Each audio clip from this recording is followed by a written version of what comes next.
किसने कहा आपसे आंधी के साथ हूं? ये किसने कहा आपसे आंधी के साथ हूं? मैं गोडसे के दौर में गांधी के साथ हूं।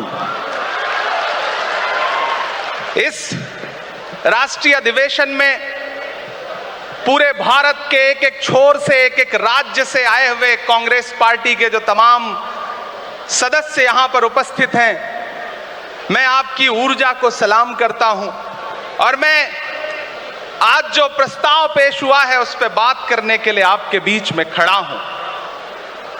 एक ऐसा मुश्किल दौर है जब सत्ता में बैठे हुए सत्ताधीशों ने नफरत को अपना परमानेंट हथियार बना लिया हो।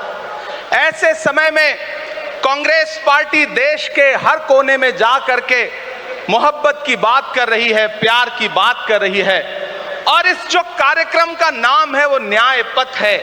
न्याय पथ यानी कि इंसाफ का रास्ता, और उस इंसाफ के रास्ते पर अपने अतीत की विरासत को संभाल करके, संजो करके लेके चलता हुआ एक ऐसा न्याय का योद्धा जिसका नाम राहुल गांधी है, जो हम सब के लिए प्रेरणा का स्रोत है। मैं गुजरात में खड़ा हूं, जो महात्मा गांधी का गुजरात है, जो सरदार वल्लभ भाई पटेल का गुजरात है। तो मैं इस गुजरात में खड़ा होकर के अपने अतीत और अपने वर्तमान को मिलाता हूं तो मैं ये महसूस करता हूं और फख्र से सोचता हूं कि मैं वो हूं, मैं कांग्रेस का अदना सा एक वो सिपाही हूं जिसकी जड़ें जाकर के महात्मा गांधी से मिलती हैं और जिसके कदम जाकर के राहुल गांधी से मिलते हैं। मैं सौभाग्यशाली हूं कि मैं कांग्रेस पार्टी का एक अदना सा सिपाही हूं।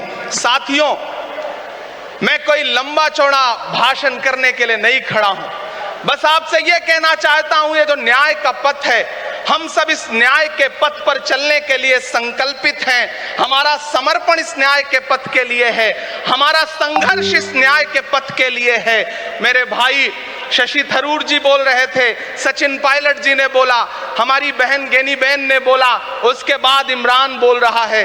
इन चार नामों में ही आप ये पाएंगे कि उत्तर से लेकर के, दक्षिण से लेकर के, गुजरात से लेकर उत्तर प्रदेश तक कांग्रेस यही तो है।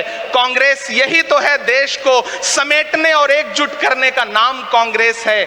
मुझे याद है कि जब कन्याकुमारी के साहिल पर खड़े होकर के, समंदर के साहिल पर खड़े होकर के हमारे नेता राहुल गांधी जी ने कहा था कि मैं 4000 किलोमीटर चलूंगा, एक नारा लगाऊंगा, नफरत छोड़ो भारत जोड़ो। हम सारे लोग उनके कंधे से कंधा मिला करके, उनके कदम से कदम मिला करके 4000 किलोमीटर चलते रहे। मैंने देखे हैं राहुल गांधी जी के पांव के छाले, मैंने देखा है उनका बहता हुआ पसीना। लेकिन हम आपसे पूछना चाहते हैं और इस स्टेज पर मौजूद कांग्रेस पार्टी के अपने तमाम वरिष्ठ नेताओं से भी ये निवेदन करना चाहते हैं कि जिस पथ पर, जिस इंसाफ के रास्ते पर राहुल गांधी इस मुश्किल वक्त में निकले हैं, हम उस लड़ाई में किस तरह से, कितने जोश के साथ राहुल गांधी जी के साथ खड़े हैं, यही तय करेगा। राहुल जी ने कहा है कि अगला निशाना, अगली जीत, अगला राज्य जहां कांग्रेस पार्टी जीतेगी वो गुजरात होगा। तो याद रखिए कि हार तब होती है जब ठान लिया जाता है,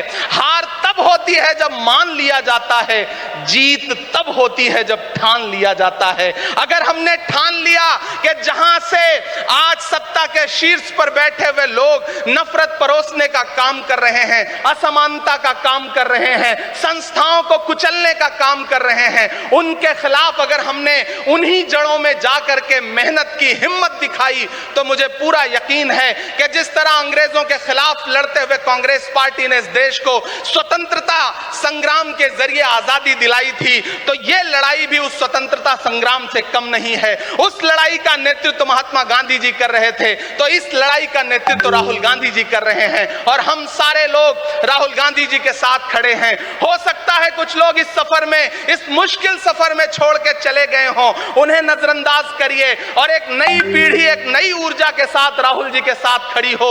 मैं तो कहना चाहता हूं कि कांटे गुल के साथ नहीं चल सकते हैं, बुज़दिल खुल के साथ नहीं चल सकते हैं, रास्ते में जो छोड़ गया उसे जाने दो, सब राहुल के साथ नहीं चल सकते हैं। आप सारे लोग, हम सारे लोग और इस देश के लाखों लाख, करोड़ों करोड़ लोग राहुल गांधी जी के साथ खड़े हैं और यहां खड़ा होकर के इस देश के पिछड़ों को, आदिवासियों को, दलितों को, अल्पसंख्यकों को, मैं सबको भरोसा दिलाते हुए इतना कहना चाहता चाहता हूं कि मेरे भाई, कांग्रेस ये जो आपकी असली लड़ाई लड़ रही है, मुझे वो दिन याद है कि ये सरकार जब एक बिल लेकर के आई तो रात के 3 बजे भी आदरणीय सोनिया गांधी जी राज्यसभा में मौजूद थी इस देश के लिए, इस संविधान के लिए लड़ाई लड़ने के लिए, और राहुल गांधी जी भी लोकसभा में मौजूद थे उससे एक दिन पहले।